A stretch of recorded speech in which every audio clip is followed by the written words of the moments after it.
الحمدللہ رب العالمین والصلاة والسلام علی سید المرسلین اما بعد فاعوذ باللہ من الشیطان الرجیم بسم اللہ الرحمن الرحیم۔ فرمان مصطفیٰ صلی اللہ علیہ وآلہ وسلم ہے، جو مجھ پر ایک بار درود پاک پڑھے اللہ پاک اس پر 10 رحمتیں نازل فرماتا ہے۔ والدین اور سرپرستوں سے گزارش، آپ کی طرف سے اپنی اولاد کے لیے بہترین تحفہ اچھی تعلیم و تربیت ہے، اور بچوں کی بنیادی تعلیم میں سب سے اہم انہیں اسلامی عقیدے سکھانا ہے۔ یہ اس لیے بھی آپ کی ذمہ داری ہے کہ اللہ تعالیٰ نے جہاں ہمیں خود کو جہنم سے بچانے کا حکم دیا، وہیں اپنے گھر والوں کو بھی اس سے بچانے کا حکم دیا ہے، جیسا کہ اللہ تعالیٰ نے قرآن مجید فرقان حمید میں ارشاد فرمایا، یا ایھا الذین آمنوا قوا انفسکم واہلیکم نارا وقودھا الناس والحجارہ، پارہ نمبر 28 سورۃ تحریم کی آیت نمبر 6۔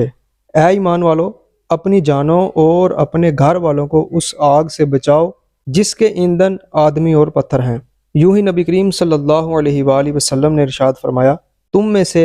ہر ایک نگہبان ہے اور ہر ایک سے اس کے ماتحتوں کے بارے میں سوال کیا جائے گا۔ اسلام ایک فطری اور آفاقی دین ہے اور انسانیت کے لیے کامل ہدایت ہے۔ اس کی تعلیمات اور احکام خالق کائنات اللہ پاک کے نازل کردہ ہیں، لہٰذا انہی پر عمل پیرا ہو کر دونوں جہان میں کامیابی ممکن ہے۔ ہر ایک کو چاہیے کہ اسلامی تعلیمات سیکھے اور اپنے عقائد، عبادات، معاملات اور اخلاقیات وغیرہ میں اگر کچھ کوتاہی پائے تو اسلام کی روشنی میں اس کوتاہی کو دور کرے اور مکمل طور پر اسلامی ضابطۂ حیات کے مطابق زندگی گزارنے میں کوشاں رہے۔ توحید ہمیں اس چیز کا درس دیتی ہے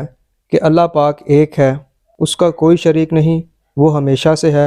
اور ہمیشہ رہے گا۔ اللہ پاک نے سارے جہان والوں کو بنایا ہے، زمین، آسمان، چاند، تارے، دن رات، پہاڑ، سمندر، جنات، آدمی، فرشتے، جانور، اور ہر چیز کو اسی نے پیدا کیا ہے۔ وہی سب کو پالنے والا ہے، وہی سب کو رزق دیتا ہے، سب اسی کے محتاج ہیں، وہ سب کا مالک ہے، وہ جو چاہے کرے، اس کے حکم کے بغیر ایک پتا بھی حرکت نہیں کر سکتا، وہ ہر کمال اور خوبی والا ہے اور ہر عیب سے پاک ہے، وہ ظاہر اور چھپی ہوئی ہر شے کو جانتا ہے، کوئی شے اس کے علم سے باہر نہیں، وہ ہماری شاہ رگ سے بھی زیادہ قریب ہے،